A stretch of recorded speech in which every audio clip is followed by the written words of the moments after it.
Hey everybody, it just occurred to me that I didn't even share the complete Malcolm X speech from 60 years ago, so I'll play the clip in full so you can really understand what's going on. Game of power politics here in America. The Negro, namely the race problem, integration, civil rights issue, are all nothing but tools used by the whites who call themselves liberals against another group of whites who call themselves conservatives, either to get into power or to retain power. Among whites here in America, the political teams are no longer divided into Democrats and Republicans. The whites who are now struggling for control of the American political throne are divided into liberal and conservative camps. The white liberals from both parties cross party lines to work together toward the same goal. And white conservatives from both parties do likewise. The white liberal differs from the white conservative only in one way. The liberal is more deceitful, more hypocritical than the conservative. Both want power, but the white liberal is the one who has perfected the art of posing as the Negro's friend and benefactor. And by winning the friendship and support of the Negro, the white liberal is able to use the Negro as a pawn or a weapon in this political football game that is constantly raging between the white liberals and the white conservatives. The American Negro is nothing but a political football, and the white liberals control this ball through tricks or tokenism, false promises of integration and civil rights. In this game of deceiving and using the American Negro, the white liberals have complete cooperation of the Negro civil rights leader, who sell our people out for a few crumbs of token recognition, token gains, token progress. Now that's why you'll rarely hear me ever use the terms or the labels Democrat and Republican, because it's a facade, or really it's an abstraction layer above the reality that we're dealing with, which is a battle between evil and good, destroyers and builders, liars and truth seekers. That's where the line is drawn. That's where the categorizing really is. And you can see this for yourself because you'll have some Democrats like Tulsi Gabbard, who really is a truth seeker, but she was labeled as Democrat, or she had the Democrat label, but not anymore. And then you'll have some Democrats who are truth seekers. I see them being truth seekers. So you can't listen to this Democrat and Republican dichotomy. It goes a lot deeper than that, where it's the liberals versus conservatives. And he just explained how deceitful, hypocritical, and manipulative only the liberals are 60 years ago during the civil rights movement. And I believe the civil rights movement was one of the worst things to happen in the United States, and it ruined women and people of color. And it's still continuing today until they wake up. They have to wake up and understand what's really going on, or else they're going to keep down this path of self-destruction.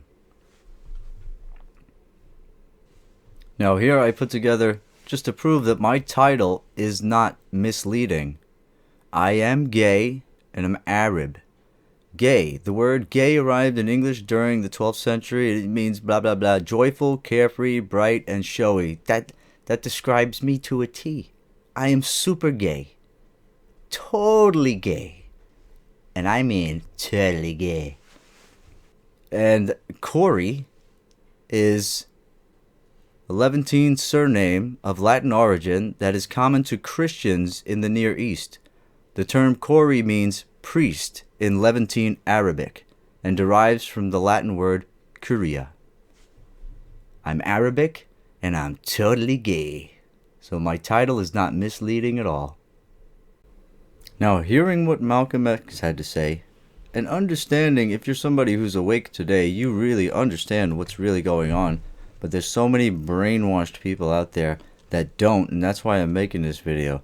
I want to discuss these 5 black police officers who were recently arrested or charged for the beating death of a black man.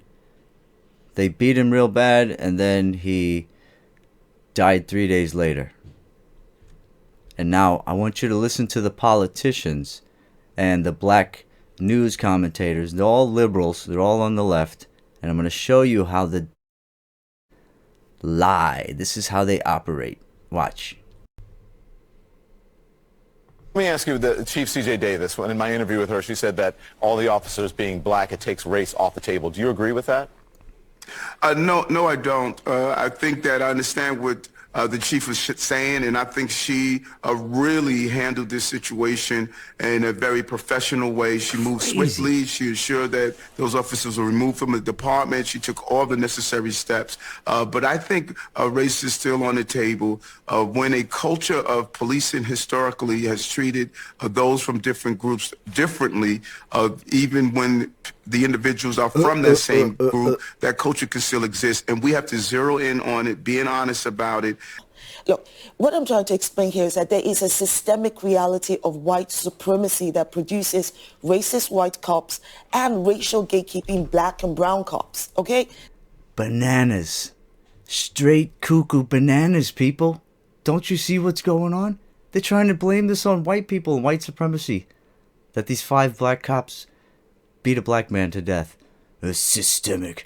You're going to see people in the comments too trying to defend what these people are saying, and probably under my video in the comments, and they're going to say, "Oh, you're crazy. It's systemic. It's systemic." I already proved in my history of slavery in early America that all of it is lies. There was black colonists.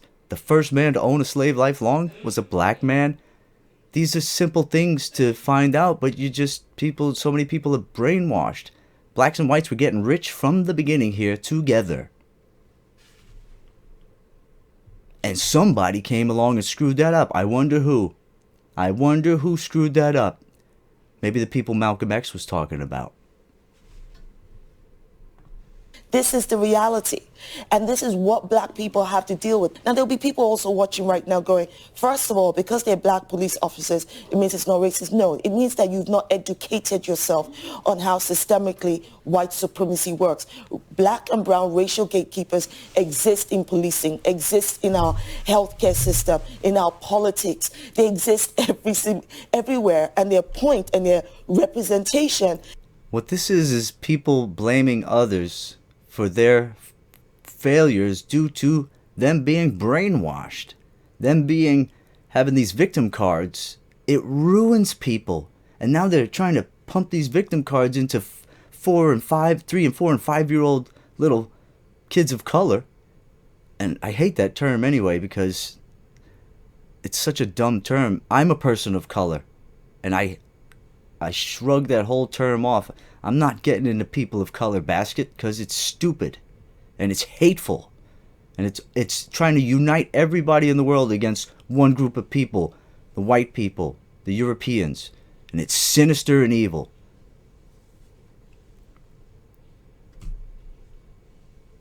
Just blaming everybody for their failures, and really what is envy. It's jealousy and envy.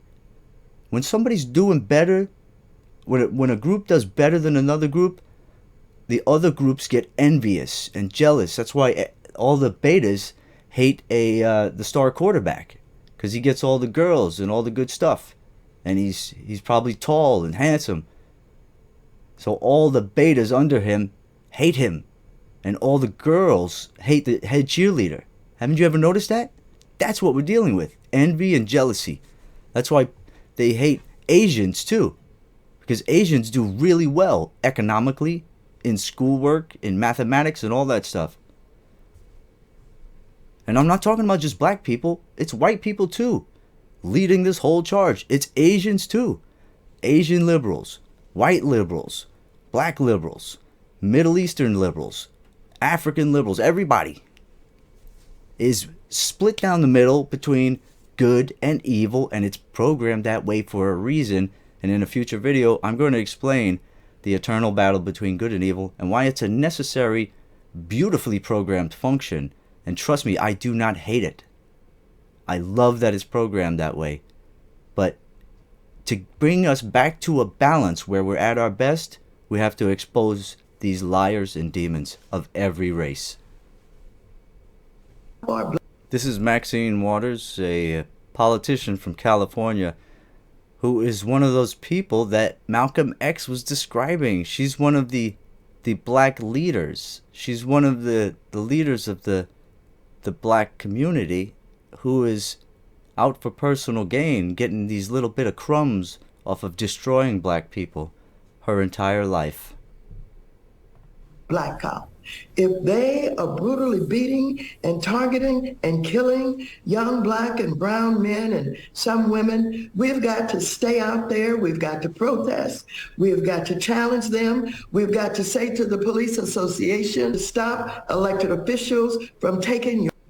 You see, she's for burning of cities. And that's why we have these violent protests and destructive protests every so often, is because politicians like her will encourage everybody who's on the liberal side, whoever's brainwashed into liberalism or just plain evil and they cannot be yanked out of it, they get emboldened and instructed by these politicians. Kamala Harris did it. She does it a lot, and there's a whole slew of other politicians that are telling people, go out in the street, get angry, get upset, stay in their face.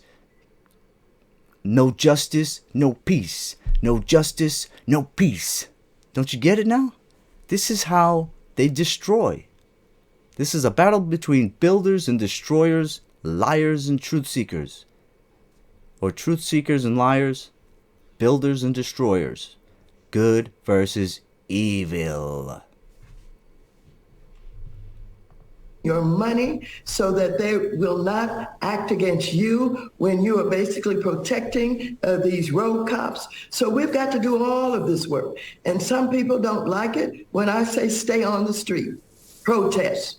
Yes, and I'll say it again, burn down as I cities. said it years ago. She's not going to say that, but that's what happened. happened. These same exact procedures and methods happened during the George Floyd protests, where so many cities were burning.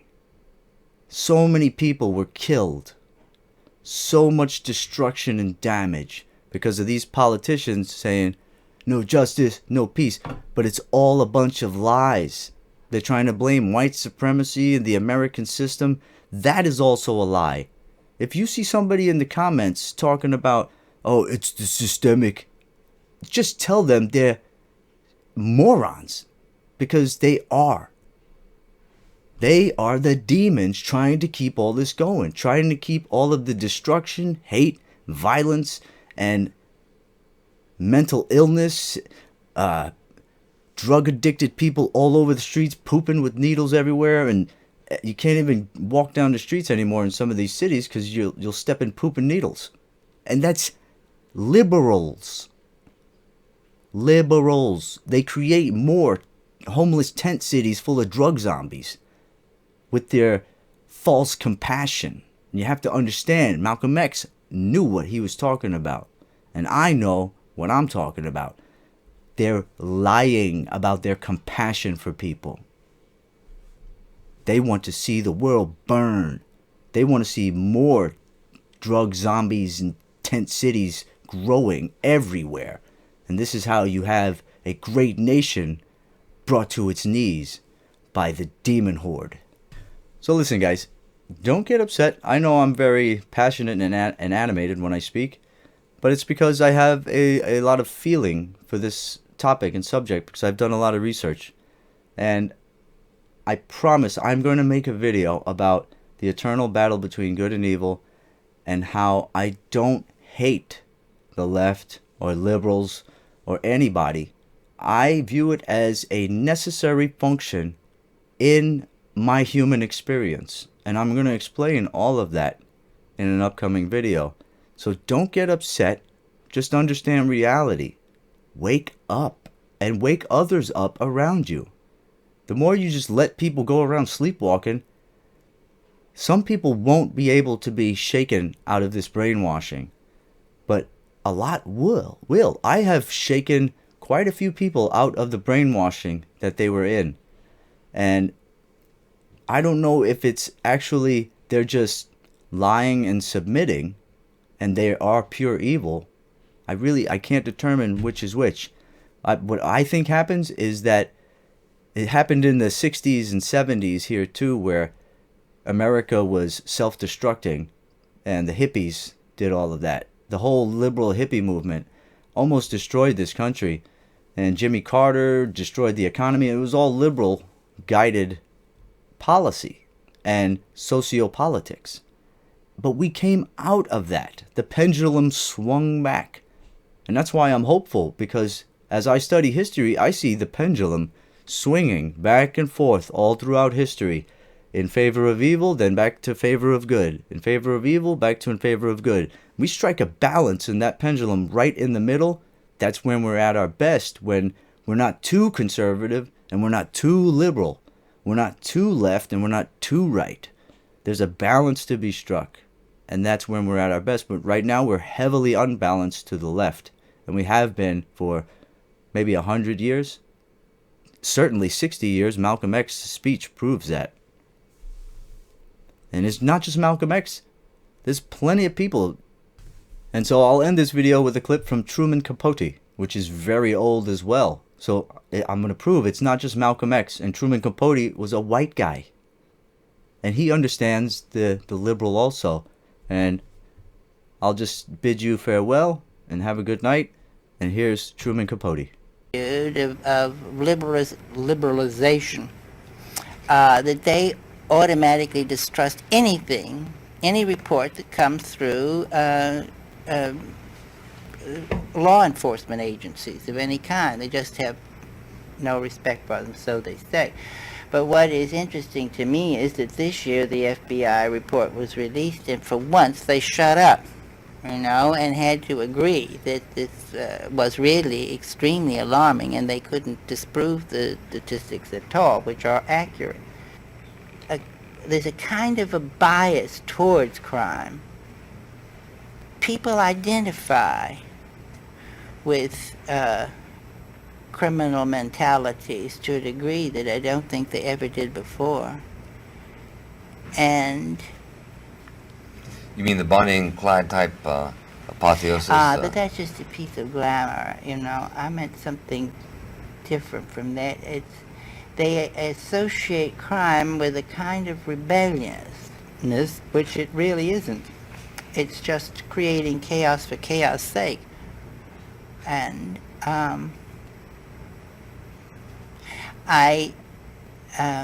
what do you think of that? I think that people are enormously resentful of the... I said purposive resentment.